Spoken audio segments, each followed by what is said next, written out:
洞察局势，开启视野。这里是火力早报时间。伊朗武装部队总参谋长顾问遇袭身亡。特朗普宣布2到3周内结束战事。乌克兰启动民间防空计划。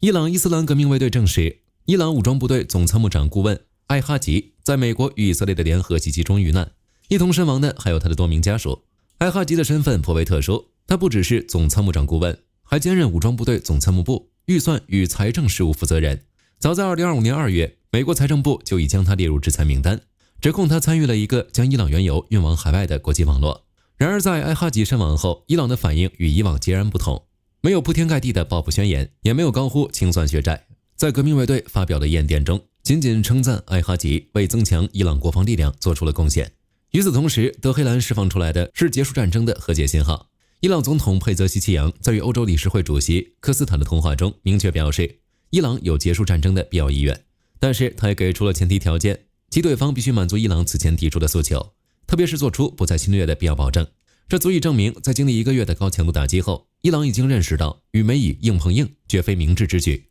报复已然不再是伊朗的优先选项。无独有偶，特朗普也在白宫给出了明确的战争时间表。特朗普表示，美国将在2到3周内结束对伊朗的战事。他强调，美方的目标是彻底摧毁伊朗剩余军事能力，包括导弹设施及相关基础设施，并称无论是否达成协议，美国都会离开。特朗普还透露，目前伊朗内部已经出现新的领导层，形容其更易接触，较为理性。在霍尔木兹海峡问题上，特朗普再次强调，美国未来不打算继续承担主要安全责任，航运安全应由使用该航道的国家自行负责，尤其是包括法国在内的多个国家。赫克塞斯同日也表示，接下来几天将是决定性的，并拒绝排除地面部队介入的可能性。这场战争的结束，如今就看伊朗是接受谈判签署协议，还是继续僵持，从而开启地面作战了。中东战事迎来结束的曙光。而在另一边的乌俄战场上，乌克兰正在尝试一种新的防空模式。乌克兰国防部长费多洛夫正式宣布，由政府主导、私营企业组建防空部队的试验计划已取得首批战果。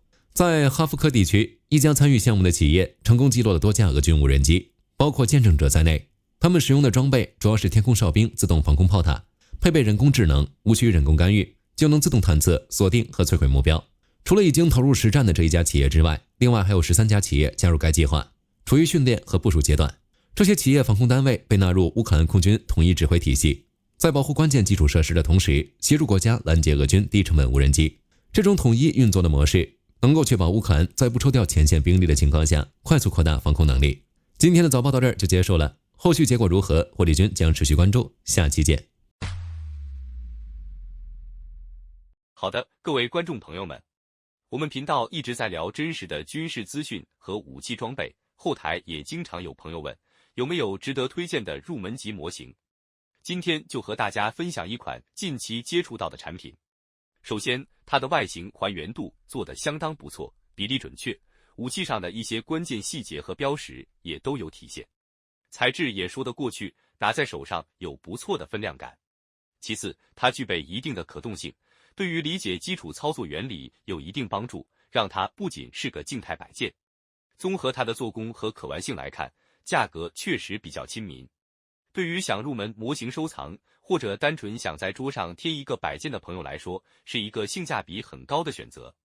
商品链接已经给你们上了，感兴趣的朋友可以自行了解。